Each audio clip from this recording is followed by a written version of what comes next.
अर्हते नमः स्वाहा।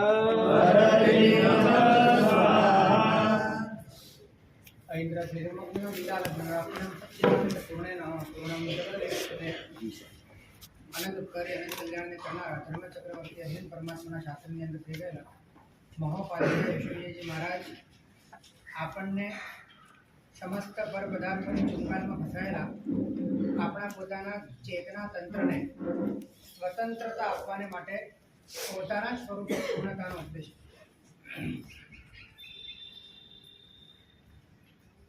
પોતાના સ્વરૂપને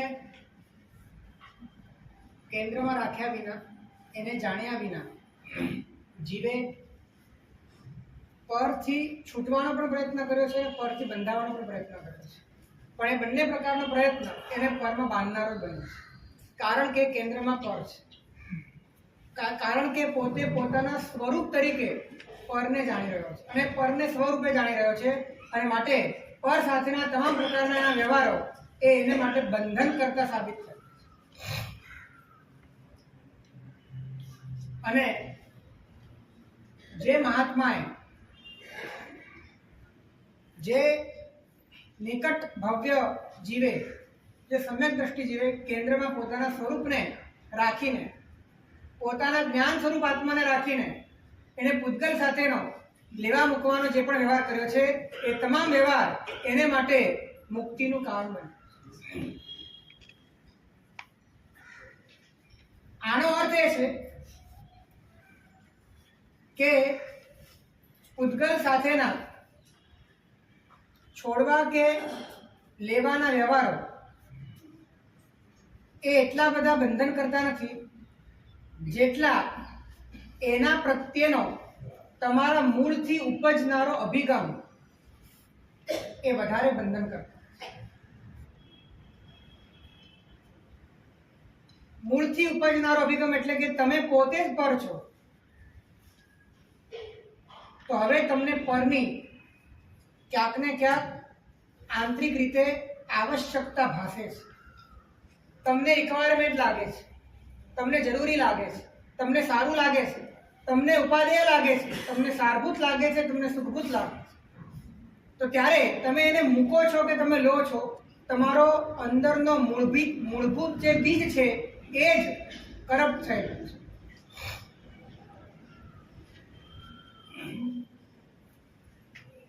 એટલે પૂતગલને છોડવા છતાં પૂતગલને છોડી ન શકે એનું કારણ કે આપણે પૂતગલ રૂપ હતા.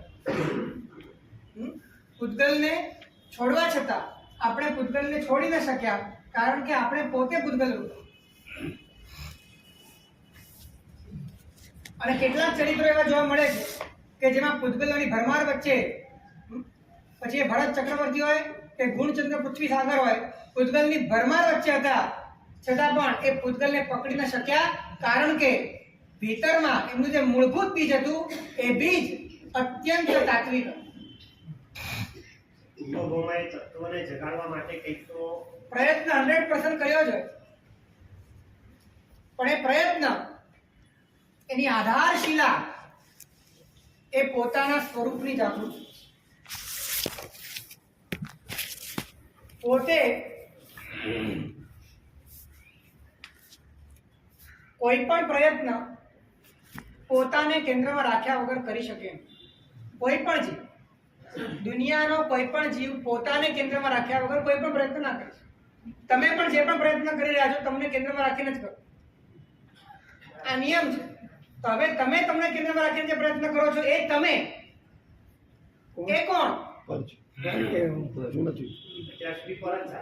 એ પર. તો તમારા પ્રયત્નમાં એક કેન્દ્રના નિર્ણયની પૂરેપૂરી અસર રહે. તમારા સમગ્ર પ્રયત્નો તમારા કેન્દ્રથી પ્રભાવિત રહે. અને માટે પ્રયત્નના નાનામાં નાના સ્પંદનમાં એવા પ્રકારના કર્મોના બંધ અને અનુબંધ રચાવ.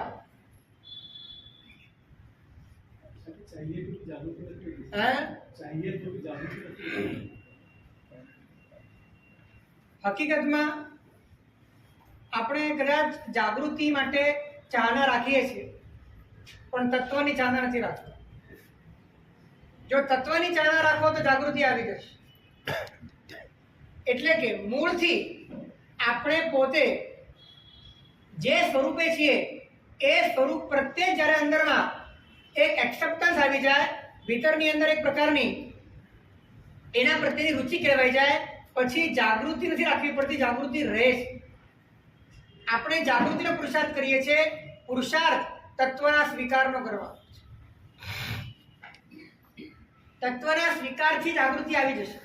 મારા જ્ઞાનની સ્વરૂપનો મારે સ્વીકાર કરવો. જ્ઞાન સ્વરૂપનો સ્વીકાર કરવા. હું જ્ઞાન સ્વરૂપ છું. હે? સ્વીકાર એટલે કેવો સ્વીકાર? તમે આને માનો છો એવો સ્વીકાર છે, તમે આ છો એવો સ્વીકાર છે, અને તમે આ છો એવો સ્વીકાર પણ એવો છે કે તમે બીજું કાંઈ નથી. કેવો સ્વીકાર છે?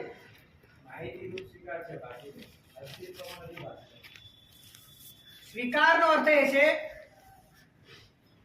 કે જે તમે પહેલા પોતાને જે રૂપે નહોતા ઓળખતા એ રૂપે તમે આને ઓળખ્યા પછી બીજી કોઈ ઓળખાણ અંદરમાં ધરાવતા નથી ને, એ સ્વીકાર.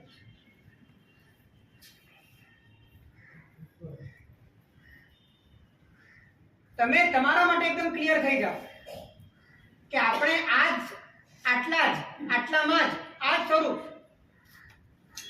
આટલું જ્યાં સુધી એકદમ નિર્ણય પર નહીં અવાય ત્યાં સુધી જાગૃતિની અંદર પ્રશ્ન ઉભો રહેવાનો છે.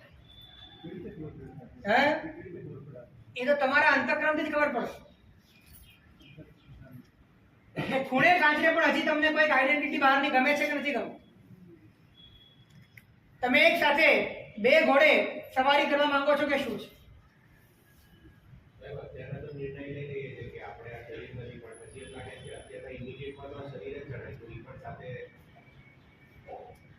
શરીર પણ કોણ જાણે છે? તમે દરેક વખતે મૂળમાં ખસવાનો પ્રયત્ન કરો. તમે દરેક વખતે મૂળમાં ખસવાનો પ્રયત્ન કરો કે તમે જ્યાં જ્યાં ફેરવાઓ છો ને તમને ખ્યાલ આવશે કે આને પણ જાણનાર કોણ છે? જ્ઞાન. તો તમે છેલ્લે અલ્ટિમેટ જ્ઞાનમાં જ આવવાના છો. પણ ઇન્સ્ટન્ટ શરીર કામ આવે છે એટલે પછી હે? ઇન્સ્ટન્ટ કામ એ આવે. ઇન્સ્ટન્ટ કામ આવે એ કામ પણ શરીર માટે શરીર કામ આવે છે. શરીર માટે કદાચ જ્ઞાન કામ આવે છે, પણ જ્ઞાન માટે શરીર કામ બહુ નથી આવતું. શરીરથી જ્ઞાન જણાય છે, જ્ઞાનથી શરીર નથી. હે? શરીરથી જ્ઞાન જણાય છે, જ્ઞાનથી શરીર નથી.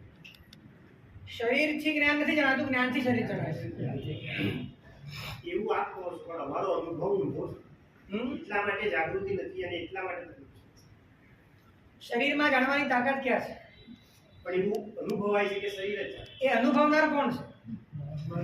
એ સર આપ અત્યારે કહો છો. નહીં, તમે પોતે વિચારો. અનુભવનાર કોણ છે? શરીરનો કયો સ્પેર પાર્ટ અનુભવે છે? મન. એક પણ નથી. મનથી સાહેબ મન પણ જ્ઞાન જ છે ને. મન એ બહિર્મુખ છે એટલે આપણે મન કહીએ છીએ. મૂળ તો જ્ઞાન જ છે. તો અલ્ટિમેટલી તમે કોન્શિયસ સિવાય શું છો?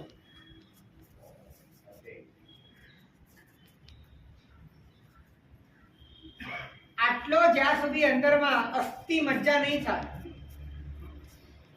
આ ખીલો બરાબર નહીં ખોડાય ત્યાં સુધી કામ નહીં.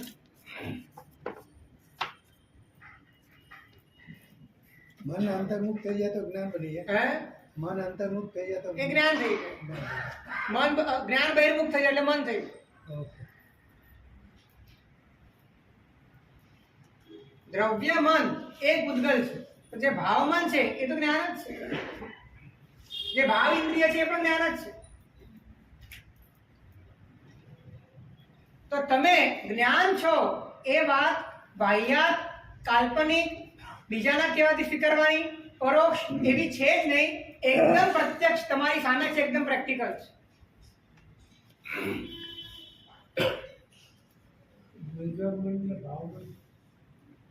દ્રવ્ય મન ભાવ મનની વાત થઈ ગઈ છે. એ કર્યા પછીનું જે નેક્સ્ટ સ્ટેપ ની અંદર કેવી રીતે આપણે બધું અંદર રિફ્લેક્ટ થાય ને આપકો બધું જણાય? તમે જ્ઞાન સ્વરૂપ છો એવો નિર્ણય પાકો થઈ ગયો? કેમ થઈ ગયો આપના વિવાદ? હવે એ માનીને થયો કે અંદરમાં જાણીને થયો?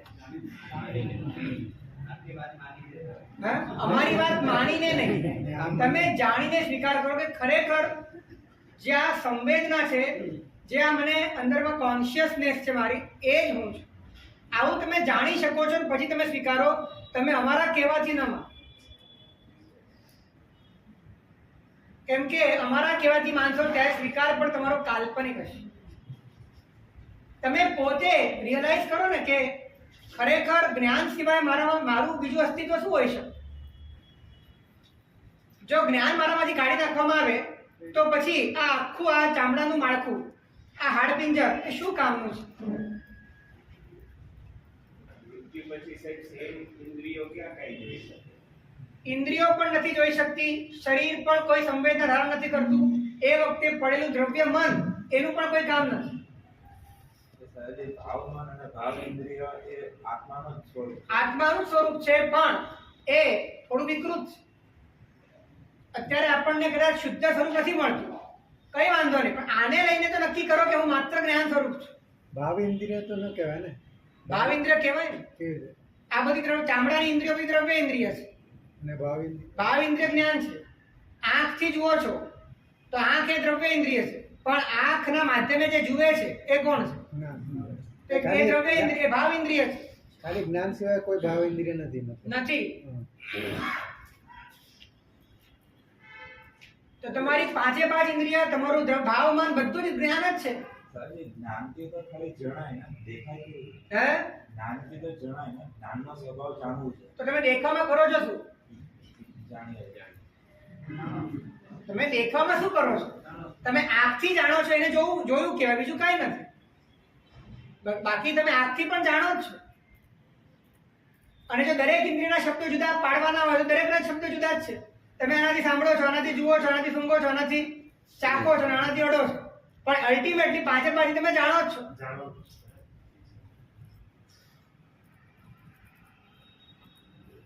તો હૃદયથી આ વાતનો સ્વીકાર તમારે જાણીને કરવાનો છે. એવું જ્ઞાન સ્વરૂપ છે.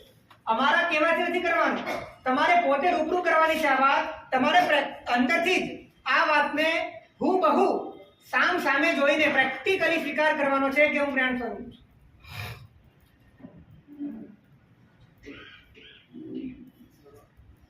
કેમેરા છે. હે? આ કેમેરા છે, સ્ક્રીન અંદર છે. સ્ક્રીન અંદર છે, એનું આખું જે મૂળભૂત તત્વ છે એ એની અંદર છે. પણ એ તત્વ તમને મળશે ક્યારે? જ્યારે તમે પોતાને જ્ઞાન સ્વરૂપ માનશો ત્યારે. તમે જ્ઞાનથી જ પોતાને શરીર માનો છો. તમે જ્ઞાનથી જ પોતાને શરીર માનો છો. તમે શરીરથી પોતાને શરીર નથી માનતા. આટલી તો તમારી પરાધીનતા છે. તમે પોતાને શરીરથી શરીર નથી માનતા, તમે જ્ઞાનથી શરીર માનો છો. તો એ જ્ઞાનથી તમારે જ્ઞાન માનવાનું છે. પણ વાંધો શું છે? સમજાય છે? સાહેબ, માની લઈએ પણ પછી જે રૂટીન વર્ક ચાલુ થાય ત્યારે આ બધું નીકળી જાય છે. એટલે પાછું એ નીકળી જાય. આખા દિવસની અંદર એવું નથી કે રિપીટેશન નથી કે અંદર સ્વીકાર નથી. એ નીકળી જાય તો ફરી સંકલ્પ કરીને પણ, જાગૃતિ રાખીને પણ પોતાના એ સ્વરૂપે પોતાનો સ્વીકાર જેમ જેમ દ્રઢ થાય તેમ તેમ પછી આગળ જતા એ વસ્તુ તમારા માટે 24 કલાક સહજ બનતી. નવું નામ પાડ્યું હોય તો કન્ફ્યુઝન થાય, પણ નામ ફિટ થઈ ગયું કે આ જ મારું નામ છે ને આ જ હું છું, તો ભાઈ 24 કલાક ગોખ્યા વગર નામ અંદર યાદ રહી જાય છે કે આ જ હું છું. એવી રીતે પોતે આંતરિક, અને જ્ઞાનમાં તો કોઈકનું લેવાનું છે. આ તો તમે જ છો કેમ કે જ્ઞાન સ્વરૂપ છે. અને જ્ઞાન એ તમારી પોતાની પ્રોપર્ટી છે, તમારું પોતાનું સ્વરૂપ છે. ત્યારે એનો તો અનુભવ 24 કલાક, નામ તો કોઈ બોલાવે ત્યારે જ આવે, જ્ઞાન 24 કલાક છે. નામ કોઈ બોલાવે ત્યારે આવે, જ્ઞાન 24 કલાક તમારી પાસે છે. કેમ કે તમે કાંઈ પણ કરશો તો જ્ઞાનથી જ કરો. એટલે આત્મા તમને એક પણ સમય એવો નથી આપતો કે એમાં તમે એની પર દોષારોપણ કરી શકો. આત્મા પોતાની ઓળખાણ આપવા માટેના તમામ દરવાજાને ખુલ્લા રાખ્યા છે. જ્ઞાન 24 કલાક ખુલ્લું છે, પણ એ જ્ઞાનને લઈને હું માત્ર જ્ઞાન સ્વરૂપ છું એવો સ્વીકાર કરવામાં આ જીવે સાહસ કર્યું નથી. આ જીવે પોતાનો સત્તો ફોરવ્યો નથી. આ જીવે જ્ઞાનથી પોતાના દેહમાં પોતાની હુંપણાની બુદ્ધિ કરી છે, પણ જ્ઞાનથી પોતાના જ્ઞાન સ્વરૂપને સ્વીકારવાનું સાહસ નથી. આપણે કહો છો આટલું સુખધામ છે, હવે આપણે લોકોને કોઈ પણ આ વસ્તુમાં કહે કે ભાઈ આ બહુ મસ્ત છે, તો અમે એને હાસિલ કરવા માટે બધી મહેનત કરી લેતા હોઈએ. તો આમાં કેમ એવું નથી થતું? મતલબ ખબર પડે છે કે આટલું બધું સુખ છે. કોઈ કે સ્વિટ્ઝરલેન્ડમાં બહુ મજા છે તો સ્વિટ્ઝરલેન્ડ જવાનું પ્લાનિંગ થઈ જાય. તો આમાં કેમ નહીં થતું?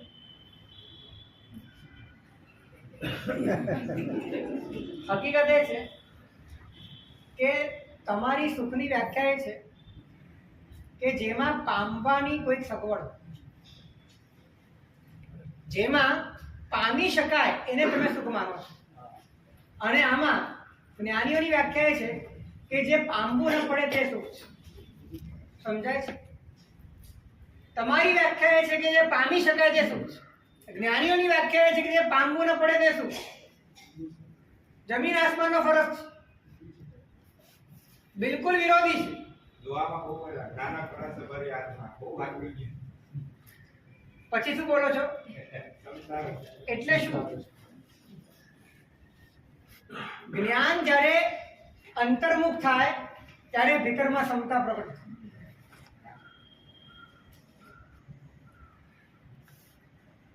તો પોતાને જ્ઞાન સ્વરૂપ માનતા એટલી વાત સમજાય કે વિશ્વના તમામ પ્રકારના પૂતગલો અને પરપદાર્થો એની સાથેનો મારો વાસ્તવિક સંબંધ નથી. સૌથી પહેલી ફલશ્રુતિ તમને અહીંયા મળે. ગઈકાલે વાત કરી હતી કે પોતાને જ્ઞાન સ્વરૂપ માનતા સમસ્ત પૂતગલ સાથે જાતિ ભેદનો તમને અનુભવ થાય.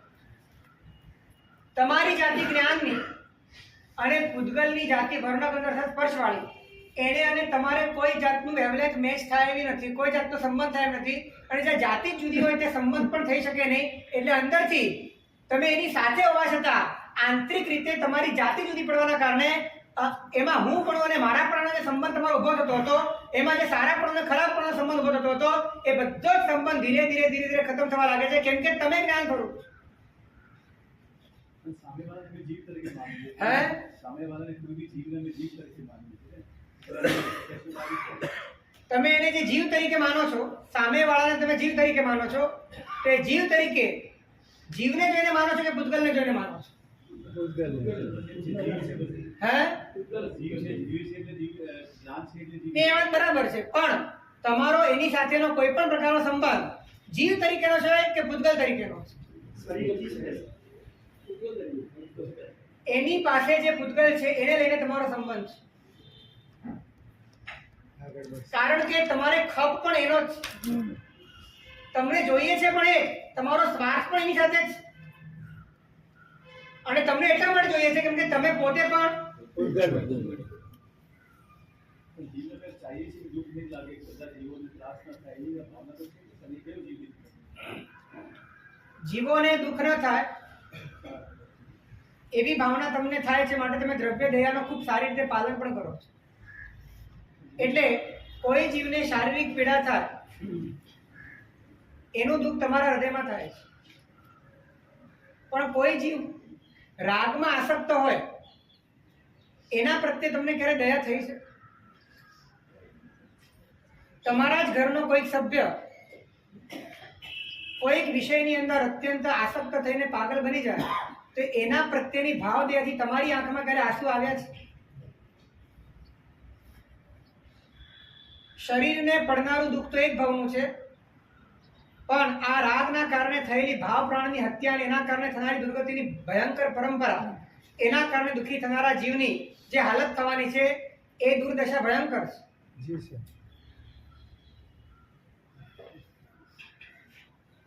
જ્ઞાન સ્વરૂપની જ્યારે સ્વીકાર થાય ત્યારે એની અંદર બધું રિફ્લેક્શનમાં મન પણ આવે, મનમાં ચાલતા વિચાર જ્ઞાન સ્વરૂપનો પણ રિફ્લેક્શનમાં આવે. જ્ઞાન સ્વરૂપનો સ્વીકાર થાય ને એટલે રાગ અને દ્વેષથી હજી તમે છૂટા નથી પડ્યા, તમે હજી મનથી પણ છૂટા નથી પડ્યા. કેમ કે મન એ બહિર્મુખ જ્ઞાન જ છે. તમે રાગદ્વેષથી પણ હજી છૂટા નથી પડ્યા, પણ તમે પોતાને હવે પૂતગલ તરીકે નથી સ્વીકારતા, પણ તમે પોતાને જ્ઞાન સ્વરૂપ છે. તમે પોતાને જ્ઞાન આત્મા તરીકે સ્વીકારો છો. હવે આ ભૂમિકામાં તમે દેહ કરતા જુદા પડી ગયા છો અને સમસ્ત સંસારના પદાર્થો કરતા પણ જુદા પડી ગયા છો. હવે તમારું આંતરિક તંત્ર તમે આત્મા તરીકે જુદા પડીને હવે જ્યારે તમે રાગ કરવા જાઓ છો તો ત્યારે અંદરથી પ્રશ્ન ઉભો થાય છે કે કોને માટે. તમે જ્યારે દ્વેષ કરવા જાઓ છો ત્યારે અંદરથી પ્રશ્ન ઉભો થાય છે કે કોને માટે. તમે હવે કાંઈ પણ કરવા છો તો પ્રશ્ન ઉભો થશે કે કોને માટે. એટલે મન એક બાજુ રાગ કરે છે અને બીજું મન એની સામે એનો પ્રતિકાર. પ્રતિકાર એ મન કેમ પ્રતિકાર કરી શકે છે? કેમ કે એને સ્વીકારે કર્યો છે કે હું જ્ઞાન સ્વરૂપ. હવે હું જ્ઞાન સ્વરૂપ છું, તો મારે આ આખા ઢાંચા સાથે કોઈ લેવા દેવા નથી, મારે આકાર સાથે કોઈ લેવા દેવા નથી, મારે મારી આઈડેન્ટિટી કે મારી પર્સનાલિટી સાથે કોઈ લેવા દેવા નથી. હવે હું માત્ર જ્ઞાન સ્વરૂપ છું, તો પછી આ બધા રાગ દ્વેષ અને ક્લેશ કોને માટે? આ ખૂબ જ સ્વાભાવિક રીતે પ્રશ્ન ઉભો થશે, ખૂબ જ સહજ રીતે પ્રશ્ન ઉભો થશે કે કોને માટે કરવાના, શેના માટે કરવાના. અને છતાં પણ થશે પણ એની અંદર મંદતા આવશે. આંતરિક રીતે મારા માટે આ ઉપયોગી પણ નથી, કામના પણ નથી અને મને મારાથી દૂર લઈ જનારા છે, માટે મારા માટે હેય છે. આ બધો જ બોધ જે અત્યારે તમને ફીલિંગથી સમજાય છે એ વસ્તુ તમને ફિલિંગથી સમજાશે. અત્યારે તમને જે માન્યતા રૂપે સમજાય છે ધીરે ધીરે તમને સંવેદના રૂપે સમજાય જી સર. અને એ સમજાય ત્યારે રાગ દ્વેષથી કઈ રીતે છૂટવું, પર પદાર્થોના આકર્ષણથી કેવી રીતે મુક્ત થવું, આ બધી માથાફોડી અને મગજમારીમાં કઈ રીતે ન સંડોવાવું.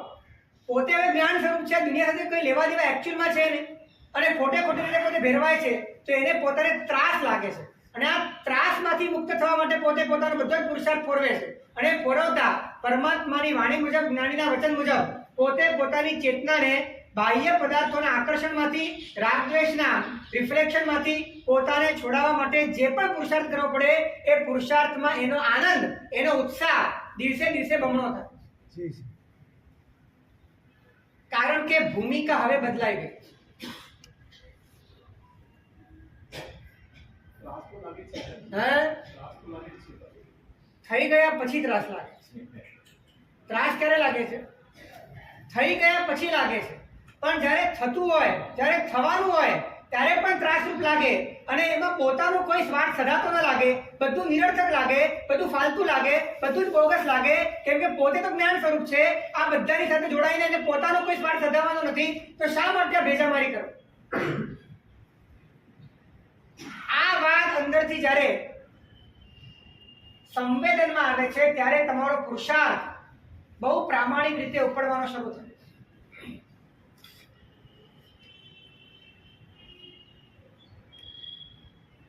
પોતાને જ્ઞાન સ્વરૂપ માનતાની સાથે તમારી અને પૂતગલની વચ્ચે જે જાતિ ભેદ થાય છે એ જાતિ ભેદ સંબંધ ભેદ ઉભો કરવાનું કામ કરે છે. જાતિ ભેદથી સંબંધ ભેદ થાય છે.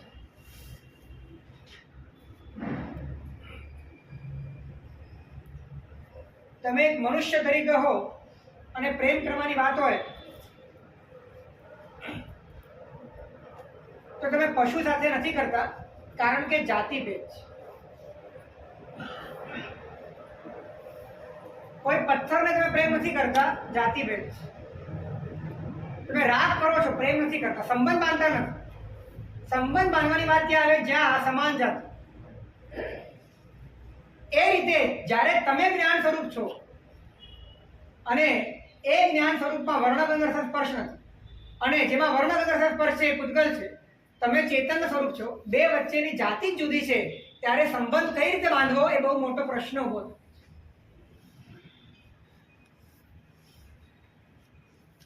સંબંધો ખરી પડે એવા સ્વરૂપનો સ્વીકાર કરવો એ મુક્તિનું કારણ છે અને સંબંધો ફૂટી નીકળે એવા સંબંધોનો સ્વીકાર કરવો એ બંધનનું બીજ છે. ફરીથી, સંબંધો ખરી પડે, તમે તો જ્ઞાન સ્વરૂપ છો તો સંબંધ કઈ રીતે બાંધવો પ્રશ્ન ઉભો થશે. સંબંધો ખરી પડશે ઓટોમેટિક. સંબંધો ખરી પડે એવા સ્વરૂપનો સ્વીકાર કરવો એ મુક્તિનું કારણ છે, અને સંબંધો ફૂટી નીકળે એવા સ્વરૂપનો સ્વીકાર કરવો એ બંધનનું કારણ છે. સંબંધો ઉગ્યા કરે એવા સ્વરૂપનો સ્વીકાર કરીને આપણે સંબંધોને છોડવાનો ખૂબ પ્રયત્ન કર્યો છે. ફરીથી કહું છું, સંબંધો ફૂટી નીકળે એવા પોતાના સ્વરૂપનો સ્વીકાર કરીને સંબંધો છોડવાનો પ્રયત્ન આપણે ખૂબ કર્યો છે. અનંતકાળ અનંતની વાર ચારિત્ર લીધું, સંબંધો છોડ્યા છે, પર પદાર્થો છોડ્યા છે, બધું જ સર્વસંગનો પરિત્યાગ કર્યો છે, પણ સંબંધો ફૂટી નીકળે એવા સ્વરૂપનો સ્વીકાર અકબંધ રાખ્યો. જી તો એ ત્યાગ આપણને કરીશું કેમ ન? હે એ ત્યાગ મને અંદર સુધી કેમ ન કર્યું? કારણ કે કેન્દ્રમાં ગરબડ હતી. કેન્દ્રમાં ખૂણે ખાચરે પણ પોતે જ્ઞાન સ્વરૂપ છે, પોતે આત્મ સ્વરૂપ છે, દેહાદિથી ભિન્ન છે. આ વાત જડબે સલાહ હજી સંવેદનના સ્તરે, એક્સેપ્ટન્સના સ્તરે, સ્વીકારના સ્તરે આવી નહીં. આમ તો બધું ધર્મક્રિયા જે પણ કરીએ તો આત્માને કામમાં જ કરીએ છીએ. બધા જ અત્યારે જેટલો પણ આપણો વર્ગ છે, દુનિયાનો જેટલો પણ ધાર્મિક વર્ગ છે, એને તમે એમ પૂછો કે તું શેને માટે આરાધના કરે છે, શેને માટે ધર્મ કરે છે, તો એક જ જવાબ આપશે કે હું આત્મા માટે કરું. હવે આત્મા માટે કરું છું જ્યારે બોલે છે ત્યારે પોતે કોણ છે? ત્યારે પોતે કોણ છે? પોતે શરીર છે. એટલે પોતે શરીર છે, કરે છે આત્મા માટે. સમજાયું? પોતે શરીર છે, કરે છે આત્મા માટે. અને શું કરે છે? આત્માને પામવાની ધર્મ હે ક્રિયા બધી તપ તપસ્યા. જે આત્માને નથી જોઈતું પણ પોતાને જોઈએ છે એને છોડે છે. સમજાયું કે? પોતે શરીર છે, કરે છે આત્મા માટે, આત્માને જે નથી જોઈતું પણ પોતાને જે જોઈએ છે એને છોડે છે. તો થશે શું? સ્પ્રિંગ સર એક એક્ઝામ્પલ ઉપવાસનું લઈએ કે આજે આત્માને પામવો એટલે કંઈક એવું. ઉપવાસ કરું છું, હા હું આત્માના હિત માટે કરું છું, જી પણ મારો જડબે સલાહ સ્વીકારે જ છે કે હું દેહ છું, હું શરીર છું. દેહને કષ્ટ પણ સાહેબ એટલા માટે જ આપું છું કે મારે આત્મા સુધી પહોંચવું. પહોંચવું છે, પણ એ સ્વીકાર્યા વગર કે હું આત્મા છું. સર પહોંચવાનું લક્ષ્ય તો સ્વીકારતો હોય. એટલે પહોંચવાનું છે એટલે સ્થળાંતર કરવાનું છે. પહોંચવાનું એટલે શું કરવાનું છે? આત્માને ફાયદો થશે એ માટે. ફાયદો એટલે શું? ફાયદો શું? પુણ્ય શેનો ફાયદો? કોને ફાયદો? આત્માને જ મળવું, આત્માને પામવું છે એ તો છે. આત્માને જ પામવું છે, પણ એ આત્મા મારા કરતા જુદો છે. તો જ પામવાનું હોય. એ આત્મા મારા કરતા જુદો છે, અને એ આત્માને મારે કંઈક પમાડવું છે અથવા તો એ આત્માને મારે પામવો છે. આવો જ એક લક્ષ્ય છે. એટલે મૂળમાં સામ્રાજ્ય તો મોહનું છે. મૂળમાં તો હું તરીકેની જે પકડ છે એ ભૂતગલમાં જ છે. હું તરીકે તો જે તમારા ભીતરની અંદર એક કન્સેપ્ટ છે એ શરીરનો જ છે, અને માટે જે પણ ગતિવિધિ થવાની એ એને કેન્દ્રમાં રાખીને થવું. જી તો સર ઉપવાસ કરવો કે હે ઉપવાસ કરવો કે ઉપવાસ કરવાનો, પણ ઉપવાસ જે આત્મહિતના લક્ષ્યથી કરવું છે એ આત્મા હું છું, પણ હું દેહ નથી. આ વાતનો આંતરિક સ્વીકાર થાય અને પછી ઉપવાસ થાય. એ ઉપવાસની ચમક જુદી હોય, અને હું દેહ છું અને મારે આત્મા માટે કરવું છે અને હું ઉપવાસ કરું છું એ વસ્તુ અલગ હોય. અને હું માત્ર દેહ જ છું અને મારે દેહ માટે જ કરવું છે અને માટે હું ઉપવાસ કરું છું એ વસ્તુ જુદી. ત્રણ કેટેગરી અત્યારે પણ છે. આ ત્રણ કેટેગરી અત્યારે પણ સમાજમાં જોવા મળે છે. હું આત્મા છું એટલે હું જ્ઞાન સ્વરૂપ છું એમ જાણીને આરાધના કરે. હું દેહ છું પણ મારે આત્માને પામવો છે એમ જાણીને આરાધના કરે. અને આત્મા સાથે કઈ લેવા જવાથી શરીર સારું રહે માટે આરાધના. આપણે કઈ કેટેગરીમાં છે?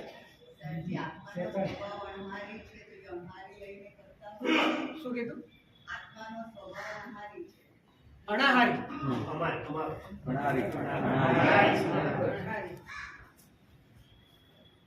જો આ બધી વાતો તમારી ડેટામાં ફિક્સ થયેલી, આ બધી માહિતીની વાતો છે. અને તમારા સંવેદનમાં આવી કોઈ વાત આવી નથી. તમને તો જેમ જેમ ઉપવાસ વધે છે તેમ તેમ મારો સ્વભાવ આહારી છે એવો જ અંદર અનુભવ થયો, અને એવો અનુભવ થાય છે, માટે જ આટલા બધા વિકલ્પો થાય છે, માટે જ પારણાધિકની ચિંતા થઈ રહી છે, માટે જ લિસ્ટ બનાવવામાં આવે છે, માટે જ વિકલ્પો થાય છે. એટલે ફક્ત એકદમ સુપરફિશિયલ ઉદ્દેશો રાખવા કે જેને સંવેદનના સ્તરે કોઈ લેવા દેવા હોય નહીં, જેને આંતરિક સ્પર્શના સાથે કોઈ સંબંધ હોય નહીં, માત્ર કૃત્રિમ રીતે બસ આવું એક રાખવાનો, એક વિધિનો એક ભાગ બનાવી દીધો તમે. જેવી રીતે સાથીઓ કરવાનો, જે રીતે ખમાસપણ આપવાનો, એ રીતે આપણે એક વિધિ છે કે હું અનાહારી પદ માટે કરું છું, હું મારા આત્માને માટે કરું છું. તમે આને વિધિનો ભાગ બનાવી દીધો છે. જે તમારા જીવનનો ભાગ હતો તમે એને વિધિનો ભાગ બનાવી દીધો. આમાં કોઈ ભલેવાર થવાનું નથી. અનંતતા ભૌમ અનંતતા ચારિત્ર આટલું નિષ્ફળ કેવી રીતે થાય? પરમાત્માના હાથે તો ઉભો લીધો છે કદાચ આપણે જુઓ. સાંભળી લો. સૌથી પહેલા નંબરમાં પોતાના સ્વરૂપનો સ્વીકાર ન કર્યો. જ્ઞાન સ્વરૂપનો સ્વીકાર કર્યો તો પછી એ સ્વરૂપને, એ શુદ્ધ સ્વરૂપને પામવા માટે પ્રયત્ન ન કર્યો. એ શુદ્ધ સ્વરૂપને કદાચ પામવા માટે પ્રયત્ન કર્યો તો દોષોના પ્રતિકારનો પ્રયત્ન ન કર્યો. દોષોના પ્રતિકારનો પ્રયત્ન કર્યો તો પોતાના સ્વરૂપમાં સ્થિર રહેવાનો પ્રયત્ન ન કર્યો. પોતાના સ્વરૂપમાં સ્થિર રહેવાનો પ્રયત્ન કર્યો તો જ્યાં જ્યાં નિમિત્તો મળતા પડી જવાની સ્થિતિ હતી ત્યારે પોતાને શુદ્ધ માનીને પડવા છતાં પણ પોતાની અશુદ્ધિનો સ્વીકાર ન કર્યો. આ બધા જ કારણોથી જીવ પાછો સંસારમાં અનંત વાર બને.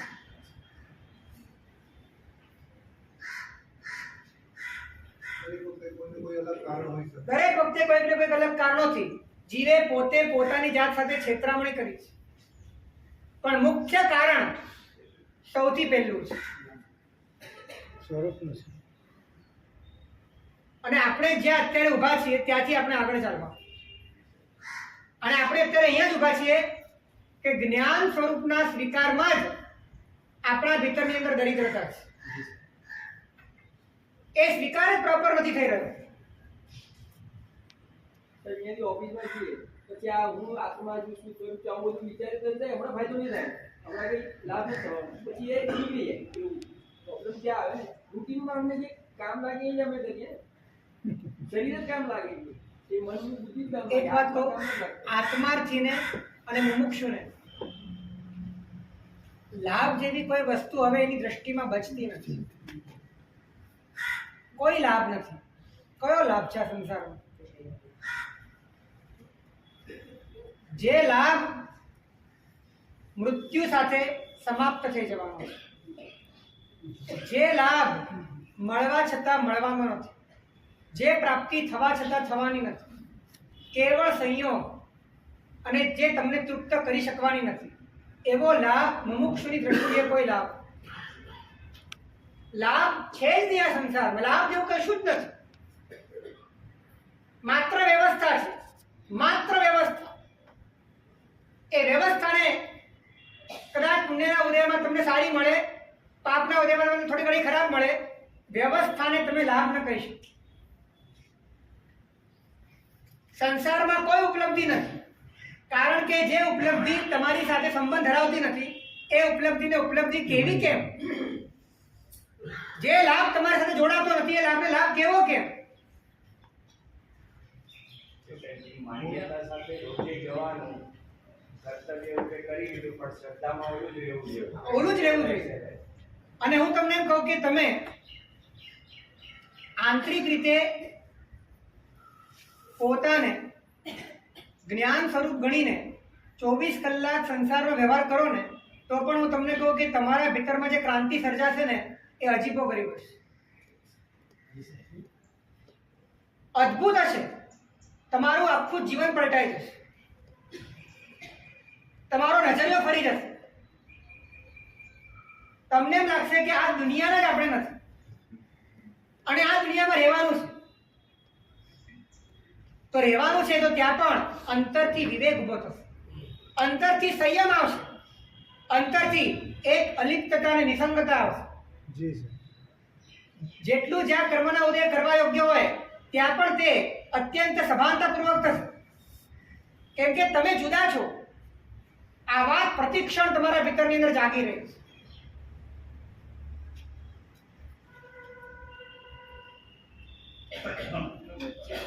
બધા જ ઘેન તમારા ઉતરી જશે, બધો જ નશો અને કેફ ઓગળવા લાગશે, સભાનતા આવતી જશે, અવેરનેસ આવતી જશે.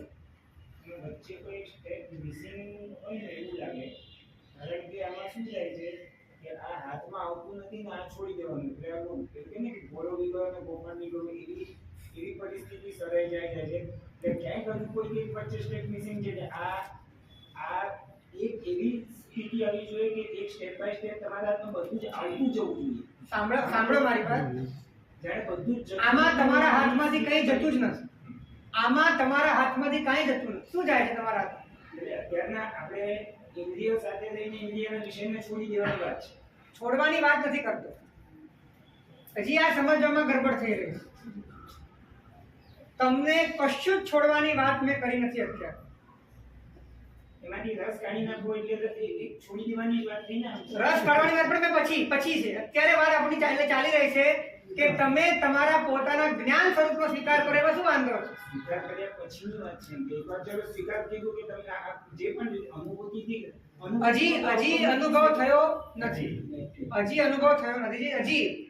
હજી ક્યાંક ને ક્યાંક ખૂણે ખાંચરે તમારી શ્રદ્ધા એ દેહ સાથે જોડાયેલી છે, પણ તમે પોતાના વિકલ્પોમાં, તમે તમારા જ્ઞાનમાં પરિવર્તન કરી રહ્યા છો અને તમે પ્રત્યક્ષ રીતે જાણીને સમજી રહ્યા છો કે હું જ્ઞાન સ્વરૂપ છું. અને આ નિર્ણય જ્યારે તમારા ભીતરમાં થાય છે, તમે એ રીતે બિહેવ કરવાનું શરૂ કરો છો, ત્યારે ઓટોમેટિકલી તમારા ભીતરની અંદર રસ તોડવો એ તમારા માટે દુઃખદાયક નહીં બને, રસ તોડવો એ તમારા માટે સુખદાયક. એટલે તમે કશું ગુમાવતા નથી, તમે કશું પામો છો ને એવો જ તમને અનુભવ થાય. જી સર. 100%. એકવાર કરી જુઓ, એકવાર ચાલી જુઓ, કેમ કે ચાલ્યા વગર અમુક મીઠાઈઓ એવી હોય કે પહેલી વાર જોઈ તેમ લાગે કે કેવી લાગશે, કડવી તો નહીં હોય, પણ એકવાર ખાઈ જો અને એકવાર ભાવ્યા પછી બીજી વાર માંગશે. એ રીતે પરમાત્માના માર્ગ ઉપર એકવાર ચાલી જુઓ, ચાલ્યા પછી તમને અંદરમાં જે હળવાશની અનુભૂતિ થશે, ભીતરમાં જે આનંદની અનુભૂતિ થશે, આહ્લાદની અનુભૂતિ થશે, શુદ્ધિનો અનુભવ થશે, સ્વચ્છતાનો અનુભવ થશે, તમે અંદરથી ફીદા થઈ જશો.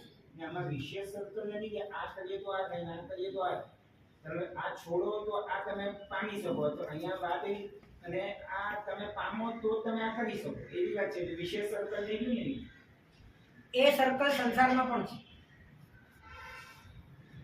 કારણ કે સંસારમાં પણ તમારે સુખ પામવું છે તો તમારે પોતાના પૌદ્ગલિક સ્વરૂપને સ્વીકારવું જ પડે છે. પૌદ્ગલિક સ્વરૂપને સ્વીકાર્યા વગર જો તમે સંસારની મજા નથી લઈ શકતા, તો આત્માના સ્વરૂપને સ્વીકાર્યા વગર આત્માના સ્વરૂપની મજા તમને નહીં મળે. બરાબર. એકદમ સીધું ગણિત. અંદર ચોરી એ થઈ રહી છે કે આ રાખીને પેલું મેળવવું છે, નહીં સમજાતું. તમારે ગમે તેમ કરીને આ રાખી મૂકવું છે અને પેલું જોઈએ છે, તો એ ક્યારે પણ શક્ય નથી, ઇમ્પોસિબલ. બંને જોઈએ છે અને બંને જોઈએ છે, એમાં પણ આ તો જવું જ ના જોઈએ. સંસારમાં બરાબર સમજાય. અંદરમાં આ કઠણ કાળજાને થોડુંક ભીનું કરવું પડશે.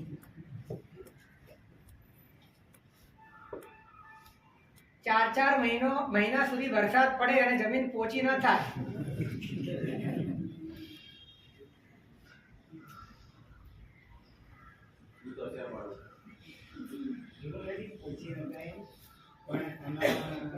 અનુભૂતિની વાત જ્યારે આવે તમે કોચો એટલે માની લીધું, ચલો તમે કોચો માની માનવાનું જ નથી. માનવાની વાત નથી પાછી તો પછી. માનવાનું નથી, માનવાનું નથી. તમારે પોતે જ અંદરથી એકદમ ઉઘાડી વાત છે. તમે જ્ઞાન સ્વરૂપ છો, આ વાત ઉઘાડી છે કે આ વાત કેવી રીતે ખબર છે? હું પોતે સાંકળથી બંધાયેલો છું અને પોતે જ પોતાને છોડાવવાની ટ્રાય કરી દઉં. તો હું બંધાયેલું છું તો મને કેવી રીતના છોડાવી શકું? સૌથી પહેલા એવું લાગે છે કે હું બંધાયેલો છું. સીધી જ વાત છે, બંધાયેલા જ છીએ ને. હવે કોણ બંધાયેલું? દેહ બંધાયેલો છે કે જ્ઞાન બંધાયેલું છે? સમજો તે બંધાયેલો છે. દેહ કરે બંધાતો જ નથી. અહીંયા જ ગડબડ થઈ રહી છે. કોણ બંધાયેલું છે? બંધન ક્યાં છે? પણ પોતે એટલે કોણ? જે બી બંધાયેલો છે એમાં હું કઈ શબ્દથી જો તમને કઈ સમજાવી કે ના શકું એટલું મારું કઈ કનેક્શન જ નહીં. એટલે કન્સેપ્ટમાં ક્યાં ક્યાં ગડબડ થઈ રહી છે? છોડાવવાની try છે. સાંભળો તમારી જિજ્ઞાસા બહુ સારી છે અને તમને સમાધાન પણ આપશું. વિશેષ ખુલાસો કરવો હોય તો રૂબરૂમાં આવો. પણ પ્રોબ્લેમ એ છે કે જાણે અજાણે આપણે બંધન અને મુક્તિનો પણ સંબંધ દેહ સાથે જોડી રહ્યા છે. તમારું બંધન પણ તમારા જ્ઞાનમાં છે અને તમારી મુક્તિ પણ તમારા જ્ઞાનમાં છે. એટલે બંધનથી જો તમારે છૂટવું હશે તો પણ તમારે સ્વીકારવું પડશે કે હું કોણ છું. બંધન પણ જ્ઞાનમાં છે. બંધાયેલો તમારો ઉપયોગ છે અને ઉપયોગ જ્યારે તમે થયું, જ્યારે તમને સમજાય છે ત્યારે તમને સમજાય હું બંધનમાં છું. હું બંધનમાં છું જ્યારે સમજાય છે ત્યારે બંધનથી મુક્ત થવાનો પુરુષાર્થ તમારા ભીતરમાં જાગે. અને એક વાત સાંભળી લો કે હું સાંકળથી બંધાયેલો છું ને, તો એ બાંધનાર પણ હું જ છું મને, અને મને છોડાવનાર પણ. આ કાયદો છે. તમને બાંધનાર તમારા સિવાય કોઈ નથી અને તમને છોડાવનાર તમારા સિવાય કોઈ નથી. પણ જ્યારે તમે જ વટલાઈ ગયા તો પછી તમને કોણ છોડાવશે? બંધન તમારું જ્ઞાનમાં છે. તમે માનો છો કે હું દેહ છું અને હવે તમે કહો છો મારે છૂટવું છે. તો કેટલી ભયંકર અવસ્થા છે. બંધન તમારું જ્ઞાનમાં છે. તમે કહો છો હું દેહ છું, હવે તમે કહો છો મારે બંધન છોડવું છે. Not possible. તમે જ્યારે એમ સ્વીકારશો કે હું જ્ઞાન છું ત્યારે તમારામાં બંધન તોડવાની ત્રેવડ આવશે કે તમને સમજાશે કે હું ખરેખર બંધાયેલો છું. આ મારું જ્ઞાન બંધાયેલું છે. મારું જ્ઞાન મારા સ્વરૂપમાં નથી. મારું જ્ઞાન શરીરમાં છે, મારું જ્ઞાન ઇન્દ્રિયોમાં છે, મારું જ્ઞાન વિષયમાં છે, મારું જ્ઞાન કષાયોમાં છે, મારું જ્ઞાન ચારે બાજુ સ્કેટર થઈ ગયું છે, ચારે બાજુ ભેરવાઈ ગયું છે. બંધન તમને અંદરથી મહેસૂસ થવું જોઈએ. એ મહેસૂસ ત્યારે થશે કે જ્યારે તમે પોતાને જ્ઞાન સ્વરૂપે સ્વીકારો.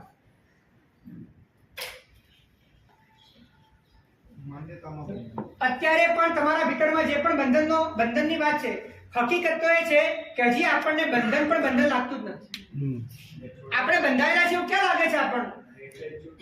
અને માટે પણ છૂટવું નથી. અને માટે છૂટવાના જેટલા તમામ ઉપાયો છે એ ઉપાયો પ્રત્યે જોઈએ એવો આદર ભાવ જાગતો નથી. અને એનું બધાનું મૂળ કારણ એ છે કે જે બંધાયેલો છે એ તમે નથી, અને જે બંધાયેલો નથી એ તમને લાગે છે કે આ હું છું, અને એના માધ્યમે તમે સતત બંધાઈ રહ્યા છો એ તમને ખબર નથી. અને આ રીતે મિસકન્સેપ્શને તમને ઘેરી લીધા. જી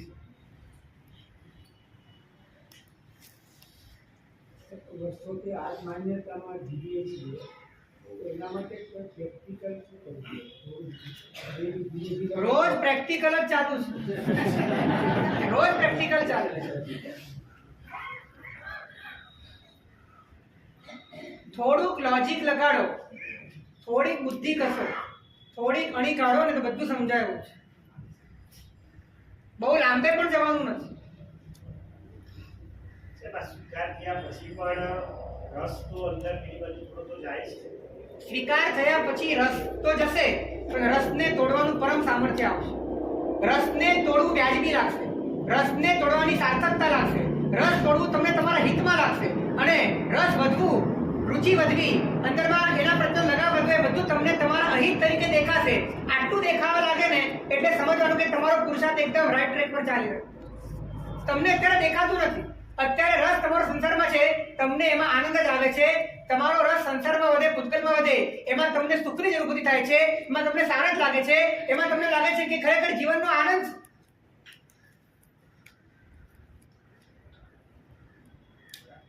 એટલે જ્યારે તમે પોતાને જ્ઞાન સ્વરૂપ તરીકે સ્વીકારો છો, સ્વીકારવા માત્રથી તમારા ભીતરના અલ્ગોરિધમ બદલાય.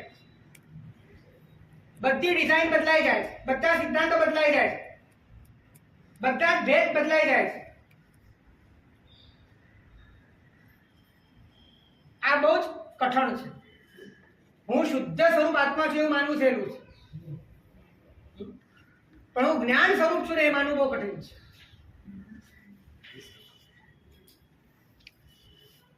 કેમ કે શુદ્ધ સ્વરૂપ માનવામાં તો કંઈ કરવાનું છે નહીં, એમાં કોઈ પુરુષાર્થ કરવાનો નથી. સર આ અનુભૂતિ પર કેવી રીતે રહે છે? હે જ્ઞાન સ્વરૂપ પછી અનુભૂતિ સુધી કેવી રીતે રહે? હું જ્ઞાન સ્વરૂપ છું એવું જ્યારે તમારે 24 કલાક વિકલ્પોના માધ્યમ, અત્યારે પણ તમે વિકલ્પોથી જીવો છો, કરી લો વિકલ્પ, હું જ્ઞાન સ્વરૂપ છું, કઈ વાંધો નથી. વિકલ્પોના માધ્યમે જ્યારે તમે જ્ઞાન સ્વરૂપ છો આ વાતનો અહેસાસ કરો છો, તો અહેસાસ કરતા કરતા ધીરે ધીરે તમને એટલો તો ખ્યાલ આવી ગયો કે બાહ્ય તમામ પદાર્થો સાથે મારો સંબંધ છે નહીં. અને હું જ્યારે પણ બાહ્ય પદાર્થ સાથે જોડાઉં છું ત્યારે હું મારાથી દૂર જાઉં છું. હું જેટલો મારાથી દૂર જાઉં છું એટલું હું ક્યાંક ને ક્યાંક મારી જાતને બાંધું છું, અને એની સાથે બાંધું છું જેની સાથે મારો સંબંધ. આટલો અંદરમાં અહેસાસ થવાના કારણે ત્રાસ થાય છે. અને જ્ઞાનીના વચન મળે છે કે આ તું જેટલો બંધાય છે એટલા કર્મના બંધન થાય. એ દરેક કર્મના બંધન, નાનામાં નાના કર્મના બંધન તને સંસારમાં રખડાવી શકે છે, અનંતકાળ ભમાડી શકે છે. આ બધી જ વાતો પરમાત્માની તમારા ભીતરમાં વૈરાગ્ય પેદા કરે છે. સંસારના દરેક પદાર્થો જે વિનાશી છે, જે પરિવર્તનશીલ છે, એને વાસ્તવિક દ્રષ્ટિએ જોતા તમને ખ્યાલ આવે છે કે એક પણ સંસારનો પદાર્થ મારા માટે આધારભૂત થઈ શકે તેમ નથી, મારા માટે શરણભૂત થઈ શકે તેમ નથી. અને એમ જાણતા અંદરથી તમે જ્ઞાન સ્વરૂપ થઈ ગયા છો, સંબંધ છે નહીં, અને જેના પર સંબંધ રાખવાની થોડો ઘણો પણ અંદરમાં સંસ્કાર જાગે છે, ત્યાં ચારે બાજુ તમને વિનાશ વિનાશ ને વિનાશ દેખાય છે, અશરણ દેખાય છે. તો ચારે બાજુથી તમારી ચેતના એ બીજો કોઈ જ ઓપ્શન ન મળવાના કારણે એ ધીરે ધીરે એ પારોઠના પગલા ભરીને પાછી પોતાના સ્વરૂપ તરફ સ્થિર થાય. આ વિધિ છે. જી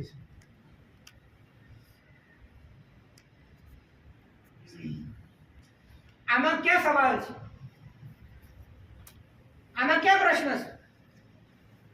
પ્રશ્ન પહેલા છે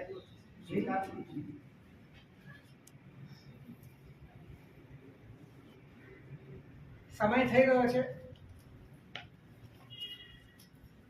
ફરી વાત દોહરાવું છું કે જ્યાં સુધી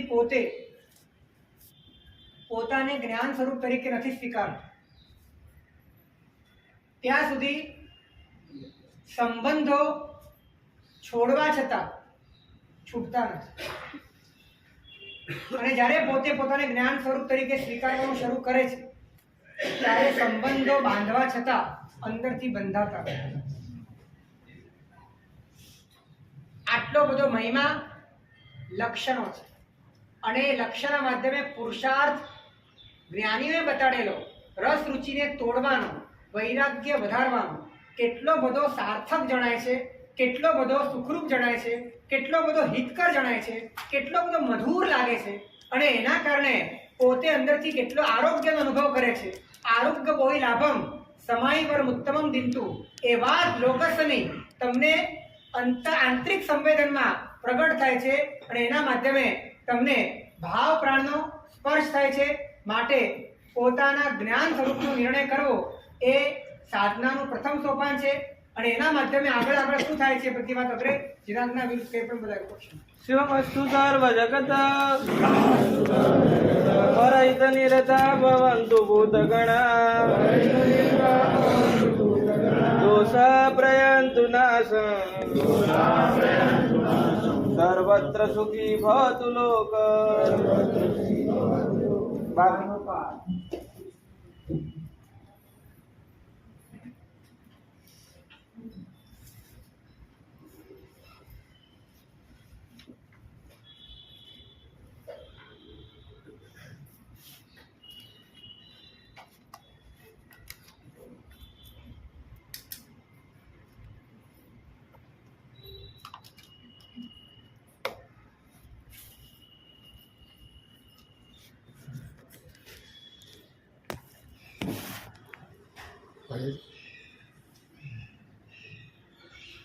Chami, Kama, Kamno, Andiru,